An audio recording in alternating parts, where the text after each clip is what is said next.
రెండో కొరింథీయులకు 5వ అధ్యాయము. భూమి మీద మన గుడారమైన ఈ నివాసము శిథిలమైపోయినను చేత పని కాక దేవుని చేత కట్టబడినదియు నిత్యమైనదియోనైనా నివాసము పరలోకమందు మనకున్నదని ఎరుగుదుము. మనము దిగంబరులము కాక వస్త్రము ధరించుకొనిన వారముగా కనబడుదుము. కాబట్టి పరలోకం నుండి వచ్చు మన నివాసము దీనిపైని ధరించుకొనపేక్షించుచు దీనిలో మూల్గుచున్నాము. ఈ గుడారంలోనున్న మనము భారము మోసుకొని మూల్గుచున్నాము.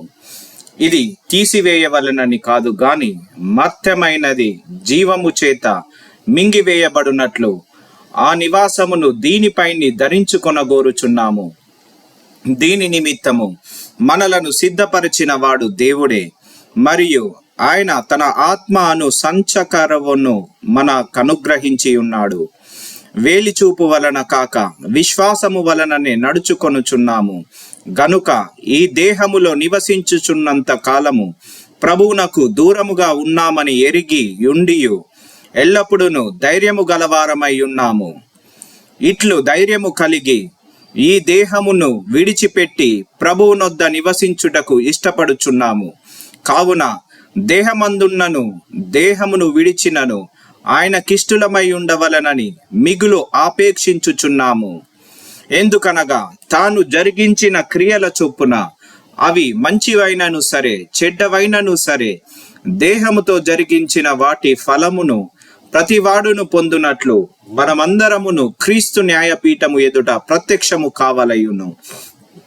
కావున మేము ప్రభు విషయమైన భయము నెరిగి మనుషులను ప్రేరేపించుచున్నాము. మేము దేవునికి ప్రత్యక్షపరచబడిన వారము, మీ మనస్సాక్షులకు కూడా ప్రత్యక్షపరచబడి ఉన్నామని నమ్ముచున్నాము.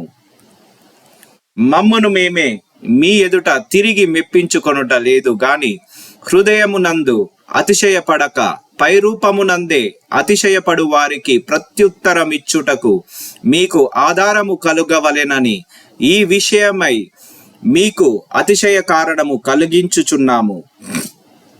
ఏలయనగా మేము వెర్రివారమైతిమా దేవుని నిమిత్తమే, స్వస్థ బుద్ధి గలవారమైతిమా మీ నిమిత్తమే.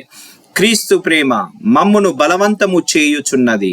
ఎలాగనగా అందరి కొరకు ఒకడు మృతి పొందెను గనుక అందరును మృతి పొందరనియు, జీవించు వారి మీదట తమ కొరకు కాక నిమిత్తము మృతి పొంది తిరిగి లేచిన వాని కొరకే జీవించుటకు ఆయన అందరి కొరకు మృతి పొందెననియు నిశ్చయించుకొనుచున్నాము. కావున ఇక మీదట మేము శరీర రీతిగా ఎవనినైనను ఎరుగము. మేము క్రీస్తును శరీర రీతిగా ఎరిగియుండినను ఇక మీదట ఆయనను అలాగూ ఎరుగుము. కాగా ఎవడైనను క్రీస్తునందున్న ఎడల వాడు నూతన సృష్టి, పాతవి గతించెను, ఇదిగో కొత్తవాయను. సమస్తమును దేవుని వలనైనవి. ఆయన మనలను క్రీస్తు ద్వారా తనతో సమాధానపరుచుకొని ఆ సమాధానపరుచు పరిచర్యను మాకు అనుగ్రహించెను. అదేమనగా దేవుడు వారి అపరాధములను వారి మీద మోపక క్రీస్తునందు లోకమును తనతో సమాధానపరుచుకొనుచు ఆ సమాధాన వాక్యమును మాకు అప్పగించెను. కావున దేవుడు మా ద్వారా వేడుకొనినట్టు మేము క్రీస్తుకు రాయబారులమై దేవునితో సమాధానపడుడని క్రీస్తు పక్షముగా మిమ్మును బతిమాలు కొనుచున్నాము. ఎందుకనగా మనం ఆయన యందు దేవుని నీతి అగునట్లు పాపమెరుగని ఆయనను మన కోసము పాపముగా చేసెను.